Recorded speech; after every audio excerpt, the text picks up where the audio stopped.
Hello, kindergartners. I am excited to read and share a story with you today during our story time. I'm sitting in our classroom and it is just a mess. They took apart our wall and they moved all of our toys and all of our books to different parts of the classroom. And so we're kind of lucky that we're not in here today. But I'm here today to read you a story. And I want to tell you that I have a little special bear with me. This is Christopher Cub, and maybe some of you have seen Christopher Cub. Christopher Cub, oh, he's waving at you, everybody. Hi. Christopher Cub wanted me to share with you his favorite story. And his favorite story is Bear Feels Scared. And I'm wondering, have you ever felt scared? I know I have. But then I also know that when my dear friend came alongside me, I didn't feel scared anymore. So as we read this story, you're going to find out how Bear, who was really scared, how he stopped being scared. So let's read. I'm going to put you down, Christopher Cub, so you'll have to listen down here. So I'm going to put Christopher Cub away. Okay, he's sitting there. He's looking right at me, just like you guys are. And let's read the story, Bear Feels Scared.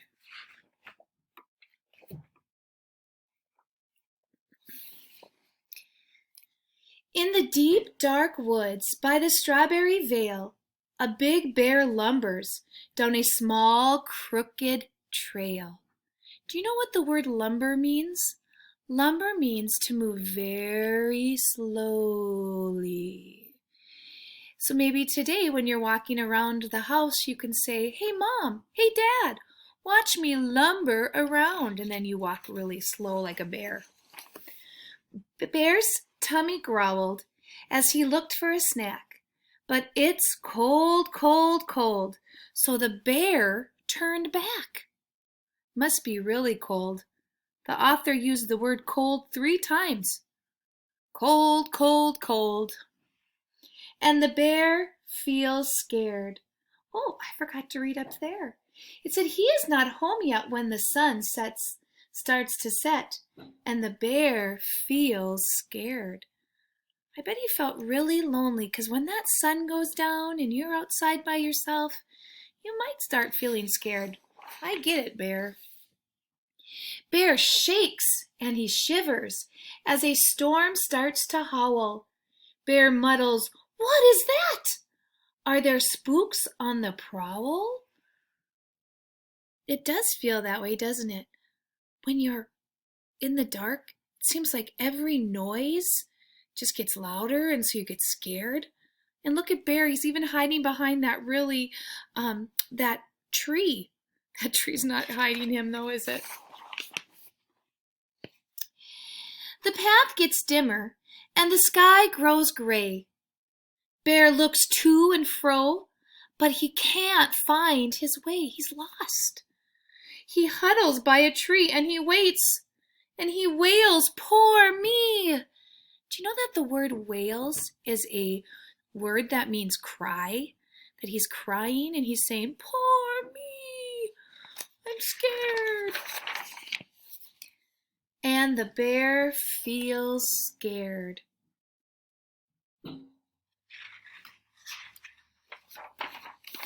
Meanwhile, back in the warm, cozy lair, friends start to worry for their poor lost bear.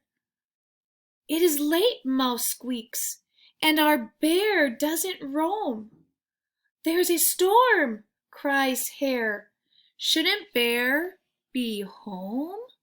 His friends are starting to worry and wondering, where is Bear? There's a storm outside.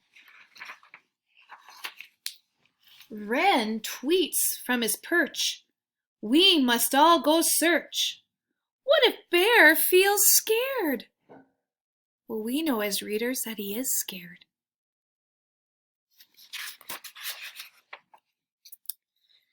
The friends bundle up and begin to prepare. They form a search party for their lost friend Bear. But Bear is all alone, and he sheds big tears. There's a noise in the forest, and he feels big fears. Bear trembles in the wind. How he longs for a friend. And the bear feels scared. Move over here a little bit.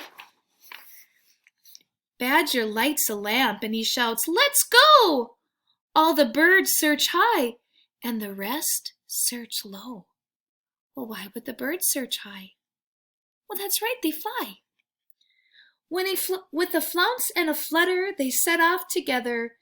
They trudge down the trail through the wild, wet weather. They call, "Hi-ho, are you there? Are you there?" And the bear feels scared. Well, he's all alone, but I love it that his friends are out looking for him, trying to find him. But he perks up his ears. Is it Mole calling out? And is that Hare's voice? Does Bear hear him shout? When Owl and Raven all squawk from the sky, "It's Bear, he's there!" And they sigh big sighs. By a tree waits Bear 10 feet from his lair, and the bear looks scared. I wonder if he'll stay scared when he sees his friends. With a flap and a flurry, all the friends gather near. They give him bear hugs. They calm his bear fears. Later in the night, all clustered in a heap, the bear spins stories while his friends fall asleep. Cuddled up tight, they snooze through the night, and the bear feels safe.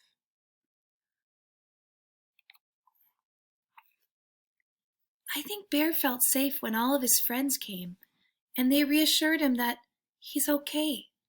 Don't friends do that for you too?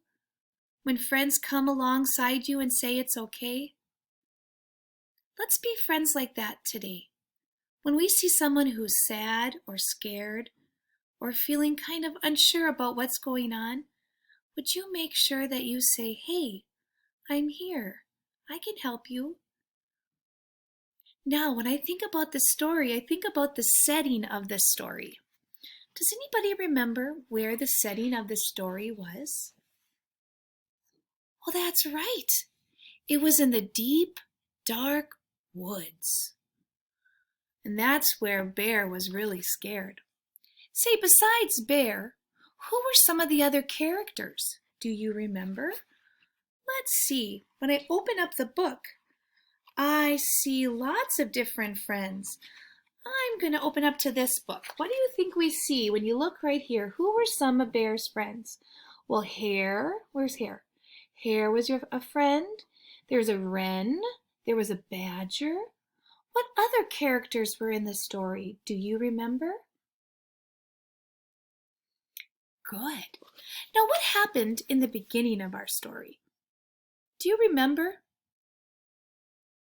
Yeah, that's right. Bear was scared. And he was walking through the woods and he was so scared he was even crying. And then what happens in the middle? That's right, his friends go look for him. They're saying, "Where is Bear?" They do a big search party. They care so much for Bear. They know that Bear should be with them. And they search and they search and they search. And then at the end of the story, what happens? That's right, they find Bear. And Bear is not scared anymore. He's comforted.